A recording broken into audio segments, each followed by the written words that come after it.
E justamente começamos com esse caso da adulteração de bebidas com metanol. Aqui em São Paulo, o governador Tarcísio de Freitas, do Republicanos, acabou de falar sobre esse assunto em uma entrevista coletiva. Quem tem as informações é o Fernando Oda.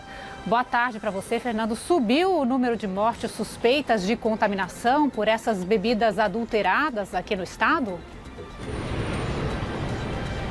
Fernanda, boa tarde para você e para todos que nos acompanham. Subiu sim. São 5 óbitos no total agora, sendo 1 confirmado e 4 em investigação. O número de casos agora saltou também para 22, sendo 15 suspeitos e 7 confirmados. Esses números foram atualizados pelo governador Tarcísio de Freitas durante essa coletiva de imprensa. O chefe do Executivo Paulista também anunciou a instalação de um gabinete de crise para enfrentar a situação e determinou a interdição cautelar dos estabelecimentos onde essas bebidas adulteradas foram adquiridas.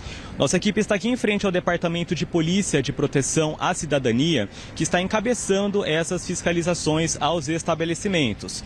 E hoje 2 pessoas foram presas, suspeitas de adulterar essas bebidas alcoólicas no município de Americana, no interior paulista, durante a fiscalização de uma destilaria. E essa tarde, o secretário da Saúde, Eleusis Paiva, também confirmou que pelo menos outros 2 estabelecimentos também serão vistoriados.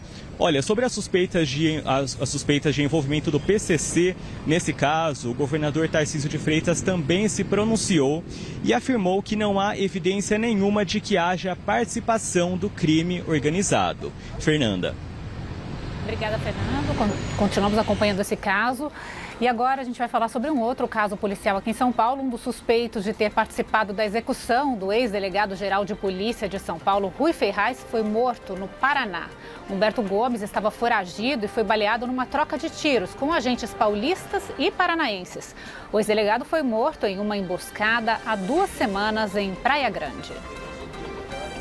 8 identificados, sendo que 4 deles já estão presos. E o último identificado, de nome Humberto, havia se evadido para o estado do Paraná. Policiais da Força Tarefa, do DEIC, DECAP e também do DEINTER-6 se dirigiram para o Paraná ainda no sábado. As diligências perduraram até hoje e no momento da prisão esse indivíduo preferiu entrar em confronto com os policiais aqui de São Paulo, com o apoio dos policiais do Paraná, e foi neutralizado, a necessidade de neutralizá-lo para que os policiais saíssem bem. Primeiro, agradecer o apoio dos policiais civis do Paraná nessa operação, nessa diligência que aconteceu no estado do Paraná, e parabenizar a coragem de todos os policiais civis envolvidos. Nós não vamos parar enquanto nós não tivermos a certeza da real motivação do triste caso do assassinato do Dr. Rui. A Polícia Federal entrou nas investigações sobre o caso do metanol. Então a gente vai voltar a esse assunto agora com uma conexão com Brasília. O repórter Afonso Marangoni está lá. Boa tarde para você, Afonso. A rede de distribuição dessas bebidas pode ter chegado a outros estados? É isso, Fernanda, exatamente. Então, a Polícia Federal está já nesta investigação. A pedido do ministro da Justiça, Ricardo Lewandowski, esse inquérito foi aberto porque a chance é grande, né, de que esta rede que fez o metanol chegar a essas bebidas seja algo interestadual, seja em outros estados, aí chama a competência da Polícia Federal. Teve hoje uma coletiva de imprensa no Ministério da Justiça, em que estava o ministro Lewandowski, o ministro da Saúde, Alexandre Padilha, e também o diretor-geral da Polícia Federal, Andrei Rodrigues. E eles falaram das ações do governo federal em relação a essa questão. O ministro da Saúde, ele deu um dado muito interessante, dizendo que normalmente no Brasil se tem um registro de 10 intoxicações por metanol por ano, e que só neste ano, na verdade são 20, e que só nestes 2 meses, agosto e setembro, já são 17 só no estado de São Paulo. Então, que essa medida levanta muita preocupação. O Ricardo Lewandowski disse que, além dessa atuação da Polícia Federal, e o Andrei Rodrigues não descartou o envolvimento do crime organizado, mas disse que isso precisa ser investigado, há também a questão dos direitos do consumidor. E a Secretaria Nacional do Consumidor fica sob o guarda-chuva do Ministério da Justiça, e ele pediu também que sejam estudadas as providências do ponto de vista do Código de Defesa do Consumidor em relação às pessoas que foram lesadas. Lembrando que adulterar produtos e vender produtos adulterados é crime no Brasil. Bom, o governo federal, então, também está se articulando em relação a este caso grave de mortes por metanol. Agora nós voltamos ao estúdio. Obrigada, Afonso.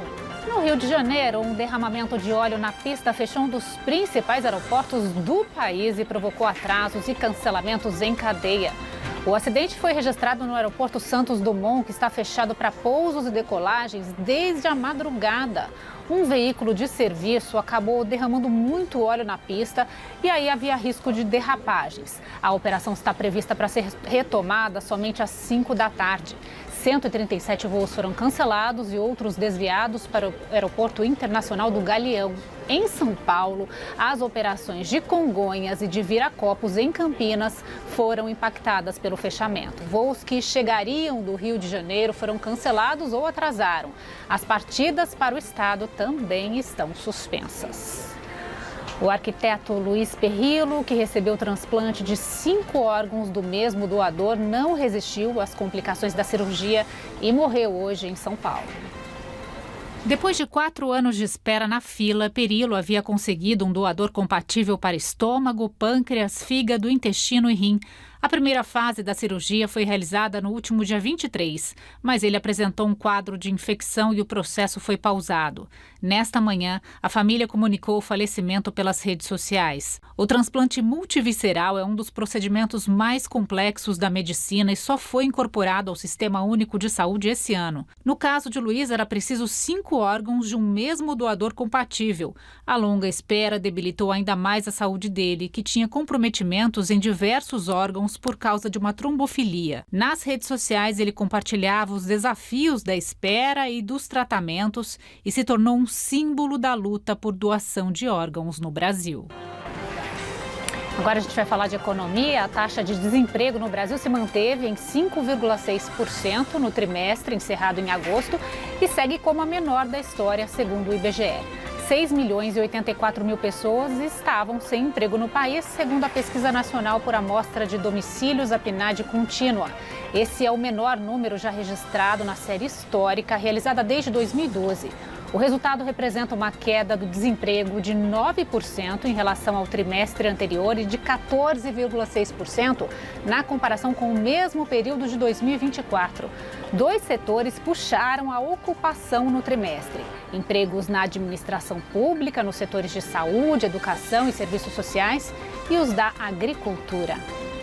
E o mês de setembro se despede hoje com muito calor aqui em São Paulo. Vamos dar aquela espiada lá no céu da Avenida Paulista. Tempo muito seco, temperaturas hoje chegando a incríveis 33 graus nessa tarde, muito acima da média. Sabe quantos dias choveu em setembro aqui em São Paulo? Apenas 2. A gente fala mais do tempo às 7 da noite no Jornal da Gazeta. Eu te espero lá. Até mais tarde.